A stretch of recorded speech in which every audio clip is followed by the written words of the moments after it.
Assalamualaikum teman-teman, kembali lagi di channel YouTube aku, Eka Putri Lestari, NIM 18622201072, kelas akuntansi 6 shift 2 malam, Universitas Muhammadiyah Tangerang.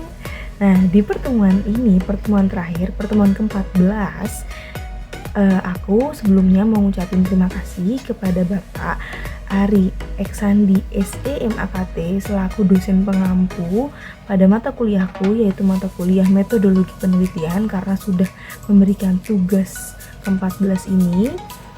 Nah, di video ini aku mau mereview kembali yang sudah pernah aku sharing ke kalian dari pertemuan ke-8 sampai ke pertemuan 13.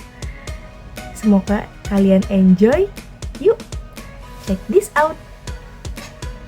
Nah, di sini kalian bisa melihat aku sudah mencantumkan daftar pembahasan yang akan aku bahas satu persatu dari review pertemuan ke-8 sampai pertemuan ke-13. Berikut dari pertemuan ke-8 di sini menggunakan aplikasi SPSS. Di pertemuan 8 kita bahas tentang uji validitas dan uji reliabilitas. Di pertemuan ke-9 kita bahas uji asumsi klasik pada analisis linier berganda. Sedangkan kita di pertemuan ke-10 sampai ke-13 kita menggunakan aplikasi pengolah data yaitu eViews. Nah, di pertemuan ke-10 kita bahas estimasi model regresi data panel pada analisis regresi data panel.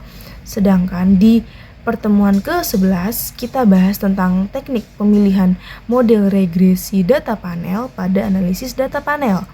Pertemuan ke-12 kita bahas tentang uji asumsi klasik pada analisis regresi data panel. Dan yang terakhir di pertemuan ke-13 kita bahas tentang uji kelayakan model atau uji F, koefisien determinasi, serta uji T pada analisis data panel. Nah, berikut sudah saya sharing pembahasan yang akan kita bahas. Ayo kita bahas satu persatu. Oke, di pembahasan pertama kita akan mereview tentang uji validitas dan uji reliabilitas. Nah, sebelumnya kalian tahu nggak sih kalau di dalam uji validitas dan uji reliabilitas ini sangat penting saat kita ingin melakukan sebuah pengujian atau pengukuran yang digunakan sebagai alat untuk proses pengumpulan data. Nah, di mana di dalam sebuah penelitian ilmiah data yang kita peroleh itu dari berbagai macam, salah satunya itu dari kuesioner. Nah, di dalam kuesioner ini merupakan alat untuk mengumpulkan data. Tentunya itu di dalam kuesioner ini sudah disertai dengan berbagai macam pertimbangan. Nah, jadi kuesioner ini merupakan alat ukur dalam sebuah penelitian, di mana kuesioner ini sudah memiliki beberapa kriteria, sehingga dari kuesioner juga kita bisa memberikan informasi yang terpercaya, yang valid dan real. Oke, dari pengertiannya tersendiri, di dalam uji validitas ini merupakan alat ukur yang valid atau benar, maka hasil pengukuran jadi akan benar, atau dengan kata lain, validitas ini kita bisa berbicara tentang bagaimana suatu alat ukur yang digunakan ini memang telah mengukur apa yang akan kita ukur. Itu yang pengertian dari uji validitas. Selanjutnya yaitu dari uji reliabilitas. Ini memiliki arti di dalam uji ini yang kita lakukan ini gimana kita melihat kesesuaian nilai dari sebuah kuesioner yang dikerjakan oleh seorang responden pada kesempatan atau waktu yang berbeda dan dengan kuesioner yang sama. Nah, di dalam reliabilitas ini suatu pengukuran juga bisa menunjukkan sejauh mana sih pengukuran tersebut dilakukan dengan baik atau bebas dari error, sehingga kita bisa memberikan jaminan bahwa data hasil pengukuran tersebut ini dinilai konsisten meskipun dinilai dalam jangka waktu yang berbeda-beda. Oke, selanjutnya yaitu kita akan mereview tentang uji asumsi klasik pada analisis regresi linear berganda. Nah, di dalam uji ini kita juga menggunakan aplikasi pengolah datanya yaitu SPSS. Nah, di dalam uji asumsi klasik ini memiliki pengertian, yakni merupakan suatu persyaratan statistik yang harus dipenuhi pada analisis regresi linear berganda yang berbasis OLS atau ordinary least square. Nah, di dalam uji asumsi klasik ini terdapat beberapa jenis, ada 5. Yang pertama, uji normalitas. Nah, uji normalitas ini berguna untuk melihat apakah nilai residu ini terdistribusi normal atau tidak. Yang kedua, uji multikolinearitas.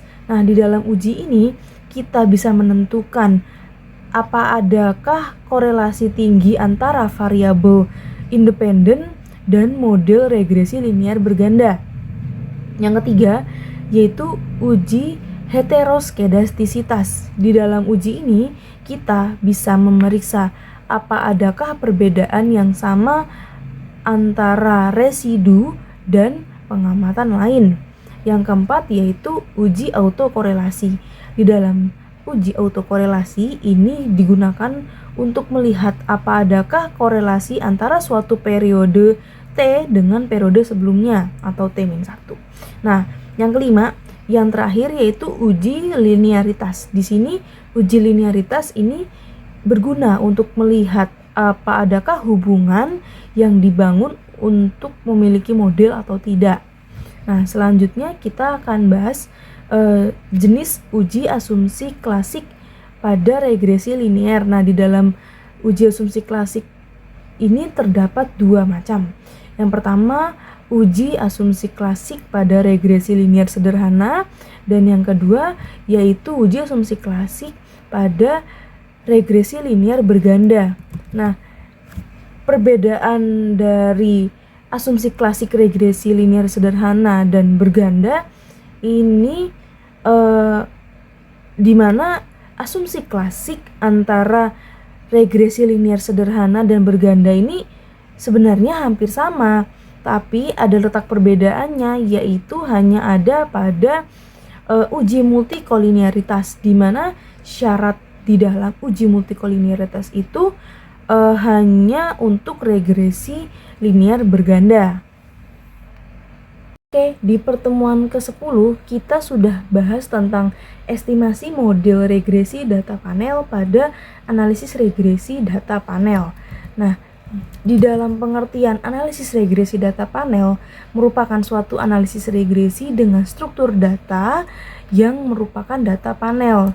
Tapi dari pengertian regresi data panel tersendiri yaitu merupakan gabungan antara time series atau data yang sudah dihimpun lebih dari 1 tahun dengan data yang berasal dari beberapa perusahaan atau cross section, di mana unit yang sama ini diukur pada waktu yang berbeda-beda. Nah, di dalam model regresi data panel ini ada 3. Kita pertama akan bahas yang common effect model atau CEM. Yang kedua, kita bahas tentang fixed effect model atau FEM. Yang ketiga, kita akan bahas random effect model atau REM.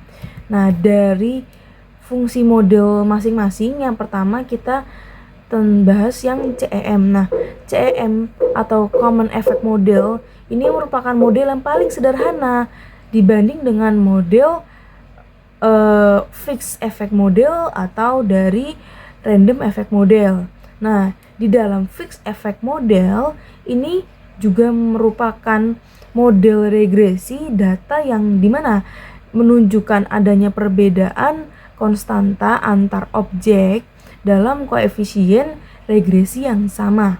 Sedangkan di dalam random effect model ini merupakan perbedaan intercept dan konstanta yang disebabkan oleh residual atau error sebagai akibat perbedaan antar sampel dan periode waktu yang terjadi secara random.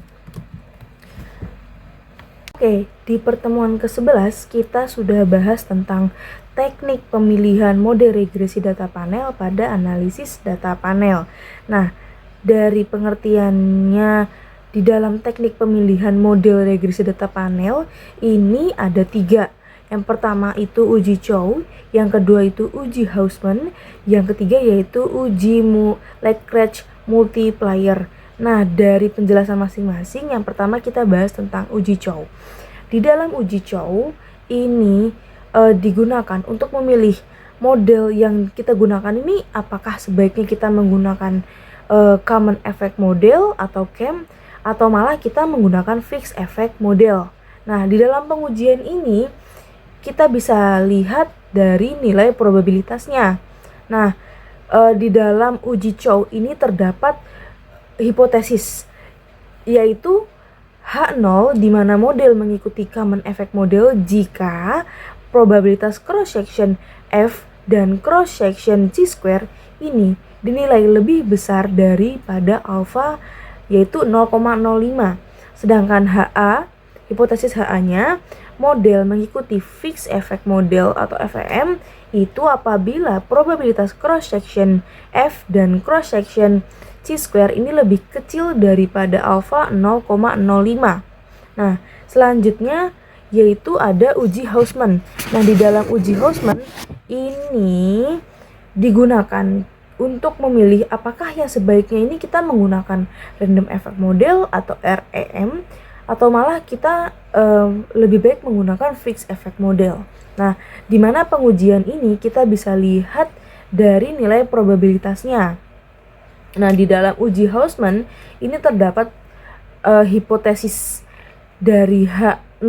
Nah, H0 ini di mana model mengikuti random effect model itu apabila nilai probabilitas cross section randomnya itu lebih besar daripada alfa 0,05. Sedangkan dari HA-nya model mengikuti fixed effect model atau FEM itu apabila nilai probabilitas cross section randomnya itu lebih kecil dari alfa 0,05. Selanjutnya uji Lagrange multiplier. Nah, dari pengertiannya ini berguna untuk memilih model yang kita gunakan ini apakah sebaiknya kita menggunakan random effect model atau REM atau malah kita menggunakan common effect model atau CEM. Nah, di dalam pengujian ini kita bisa lihat dari nilai probabilitas Bruch-Pangan dengan hipotesis sebagai berikut. Dari H0, di mana model mengikuti common effect model atau CEM apabila nilai probabilitas cross section Bruch-Pangan ini lebih besar dari alfa 0,05. Sedangkan dari HA-nya model mengikuti random effect model atau RM apabila nilai probabilitas cross section Bruch-Pangan lebih kecil dari alfa 0,05. Oke, pada pertemuan ke-12 kita membahas tentang uji asumsi klasik pada analisis regresi data panel. Nah, dari pengertian uji asumsi klasik tersendiri ini merupakan persyaratan statistik yang harus kita penuhi yang terdapat pada analisis regresi, di mana kita menggunakan pendekatan ordinary least square atau disingkat dengan OLS di dalam teknik estimasinya. Nah, dengan begitu kita tuh perlu atau enggak untuk menguji asumsi klasik ini tuh tergantung pada hasil pemilihan estimasi model regresinya. Nah, di dalam regresi data panel, model yang berbasis ordinary least square atau OLS ini adalah yang pertama common effect model atau CEM dan yang kedua yaitu fixed effect model atau FEM. Nah, dengan begitu kita perlu melakukan uji asumsi klasik apabila model regresi yang kita gunakan ini dalam bentuk common effect model atau fixed effect model. Sebaliknya, apabila persamaan regresi ini lebih cocok kita pakai random effect model, maka nggak perlu kita melakukan uji asumsi klasik karena random effect model ini menggunakan pendekatan general least square atau GLS di dalam suatu teknik estimasinya. Nah, di dalam uji asumsi klasik ini juga terdiri dari uji linearitas, uji autokorelasi, dan uji multikolinearitas. Dan yang terakhir ada uji normalitas. Nah, dengan begitu nggak semua uji itu dilakukan di dalam regresi data panel, tapi cuman ada uji multikolinearitas dan uji heteroskedastisitas yang kita perlukan di dalam uji asumsi klasik. Oke, dari segi pengertian dari uji multikolinearitas yang pertama, yaitu kita perlu dilakukan di dalam uji multikolinearitas ini perlu dilakukan di dalam regresi di mana kita menggunakan lebih dari satu variabel bebas. Nah, hal ini supaya kita tuh bisa tahu apa ada hubungan yang saling mempengaruhi antara variabel bebas yang kita teliti. Sedangkan di dalam uji heteroskedastisitas itu kita perlu mengetahui apa adakah ketidaksamaan varian dari residual model regresi data panel. Intinya di dalam uji heteroskedastisitas ini kita bisa tahu untuk kita bisa mengerti apa adakah ketidaksamaan varian dari residual model regresi di dalam data panel. Oke, yang terakhir kita di pertemuan ke-13 bahas tentang uji kelayakan model atau uji F, koefisien determinasi, dan uji T, di mana di dalam itu semua yang dari pertemuan ke-10 sampai pertemuan ke-13 itu kita menggunakan aplikasi Evius. Nah, di dalam pengertiannya tersendiri, uji kelayakan model ini merupakan uji yang kita gunakan di mana di situ menjelaskan apakah ada variabel bebas yang dimasukkan ke dalam model secara bersama-sama, nah mempunyai pengaruh terhadap variabel terikat atau tidak. Nah, dari hipotesis di dalam uji kelayakan model atau uji F ini ada dua jenis, yaitu pertama berdasarkan perbandingan F statistik dengan F tabel, dan yang kedua yaitu berdasarkan probabilitasnya. Nah, yang kedua kita bahas tentang koefisien determinasi. Di dalam koefisien determinasi ini menjelaskan seberapa jauh sih kemampuan model regresi dalam menerangkan variasi variabel bebas di mana mempengaruhi variabel terikat. Nah, di dalam nilai R² berada antara 0 sampai 1 di mana ada 3 syarat, yaitu yang pertama nilai R² ini harus berkisar antara 0 sampai 1. Nah, yang kedua, syarat yang kedua, jika nilai R² berkisar 0 sampai 1, maka naik atau turunnya variabel terikat Y itu 100% ini dipengaruhi oleh variabel bebas atau X-nya. Yang ketiga, syarat yang ketiga yaitu jika nilai R² sama dengan 0, maka berarti itu tidak ada hubungan sama sekali antara variabel independen dengan variabel. Nah, selanjutnya di dalam uji T. Di dalam uji T ini memiliki pengertian di mana di situ menjelaskan secara signifikansi pengaruh variabel bebas secara parsial terhadap variabel terikat. Nah, di dalam uji T ini juga terdapat hipotesis di mana di situ perbedaannya berdasarkan perbandingan T statistik dengan T tabel. Yang kedua, ya ini berdasarkan probabilitasnya. Ya, cukup sekian materi yang bisa udah aku jelasin ke kalian. Yang terakhir di sini di pertemuan ke-14 dimana kita sudah sharing bareng-bareng tentang mata kuliah metodologi penelitian dari awal sampai sekarang di pertemuan ke-14 di mana tepat 1 semester ini, semester 6. Semoga bermanfaat semuanya yang sudah aku berikan ke kalian dan bisa membantu sedikit-sedikit di mana untuk memperjelas tentang metodologi penelitian. Mohon maaf sebelumnya apabila dari ucapan saya ada yang salah, ada yang kurang tepat pengucapannya. Intinya semoga bermanfaat ya. Walaupun ya wallahualam itu tingkat bermanfaatnya berapa persen. Tapi ya yang penting kita semua, terutama aku, sudah berusaha untuk memberikan yang terbaik kepada kalian.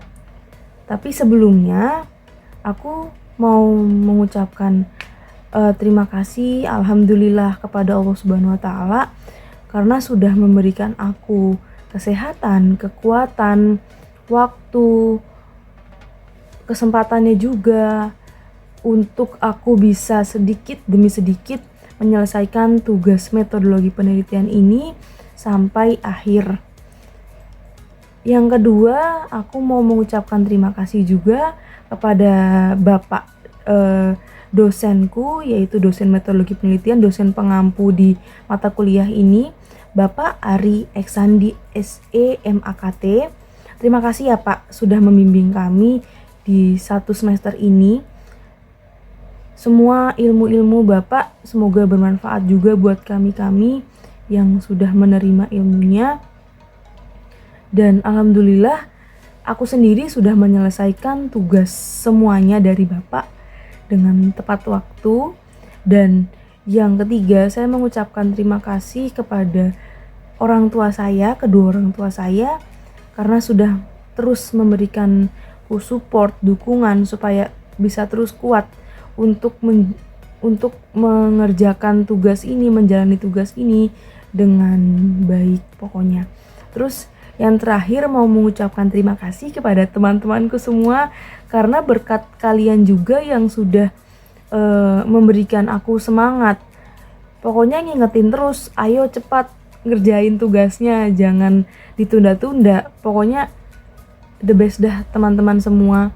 Pokoknya intinya mau mengucapkan terima kasih kepada semua pihak-pihak yang sudah membantuku dalam mengerjakan tugas yang pokoknya amazing banget tugas ini, dimana tugas ini tuh berbeda daripada tugas sebelumnya di 5 semester sebelumnya, dimana yang sekarang aku dituntut untuk memberikan informasi kepada kalian itu bukan dari hanya by hitam di atas putih, tapi menjelaskan secara lisan di kamera, di depan kamera, dimana setelah itu aku share di YouTube, disebarluaskan secara dunia gitu kan. Terima kasih ya Bapak. Terus intinya kesimpulan yang terakhir sih, kita tetap harus terima kasih atas semua yang sudah terjadi. Alhamdulillah wa syukurillah. Jangan lupa kita harus jaga kesehatan yang pasti.